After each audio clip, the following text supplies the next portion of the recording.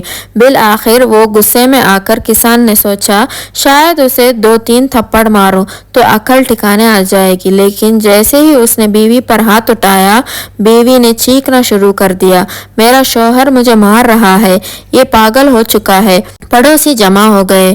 کسان صفائی دیتا رہا، لیکن عورت کے درد بھری چیخوں نے سب کے دل جیت لیے۔ لوگ کسان کو ہی برا بھلا کہنے لگے، کیا کوئی مرد ایسے کرتا ہے، شرم کرو۔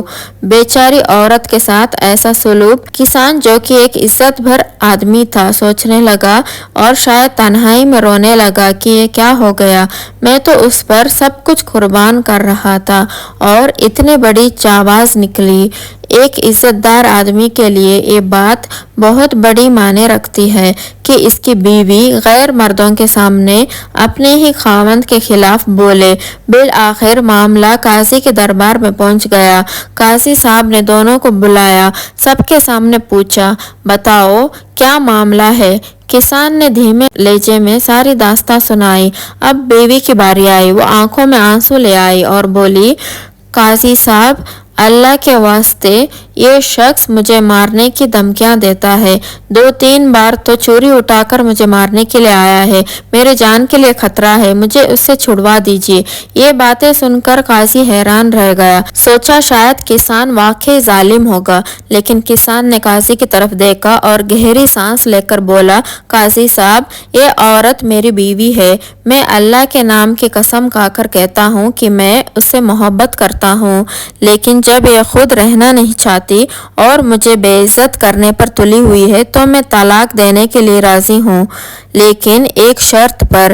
ایک شرط ہے، میں نے اسے بہت سے دینار دیے ہوئے ہیں، ایک بار 100 دینار اور 2 دن پہلے 200 دینار۔ میں غریب آدمی ہوں، وہ پیسے مجھے واپس کر دے تاکہ میں دوسری شادی کر سکوں، پھر میں طلاق دے دوں گا۔ بیوی نے فوراً کہا، دیکھا قاضی صاحب میں کہہ رہی ہوں نا، یہ آدمی پاگل ہو چکا ہے، اتنے پیسے اس جیسے غریب کسان کے پاس کہاں سے آ سکتے ہیں؟ اگر واقع اس نے مجھے 200 دینار دیے ہوتے تو میں طلاق کیوں مانگتی؟ قاضی نے کسان کی طرف دیکھا اور نرمی سے پوچھا، بتاؤ تم نے کب دیے یہ 200 دینار؟ کسان نے معصومیت سے جواب دیا اور بیوی کی طرف دیکھ کر کہا، وہ دن یاد ہے جب گدھا درخت پر چڑھ گیا تھا، اسی دن میں نے دیے تھے۔ بیوی بولی، دیکھ لیا قاضی صاحب، کبھی سنا ہے کہ گدھا درخت پر چڑھ گیا ہو؟ یہ آدمی سچ مچ پاگل ہے۔ قاضی نے اپنی داڑھی کو سہلاتے ہوئے گہری سوچ میں سر جھکا کر بیوی نے فوراً دوسرا سوال ڈال دیا، چلو یہ چھوڑو، بتاؤ وہ 200 دینار کب دیے تھے؟ کسان نے جواب دیا، جب کھیت میں مچھلیاں نکل آئی تھی۔ بیوی نے قاضی کی طرف دیکھا اور بولی، قاضی صاحب یہ کیا بول رہا ہے؟ آپ خود دیکھ لیں، کبھی کھیت میں مچھلیاں نکلتی ہے؟ آپ فیصلہ کریں قاضی صاحب، یہ پاگل ہے یا میں جھوٹ بول رہی ہوں؟ بظاہر دلائل بیوی کے حق میں تھے۔ قاضی نے کہا، 2 دن کی مہلت دیتا ہوں، پھر فیصلہ ہوگا۔ 2 دن بعد قاضی نے دونوں کو بلایا اور طلاق دینے کا حکم دیا اور کہا، جو سچ پر ہے اللہ اسی کے ساتھ ہوگا، جو جھوٹا انسان اللہ تعالیٰ کی گرفت سے کبھی نہیں بھاگ سکتا۔ کسان خاموشی سے رو پڑا، قاضی کے سامنے سجدے میں گر گیا، آنکھوں سے آنسو بہنے لگے، پھر اٹھا،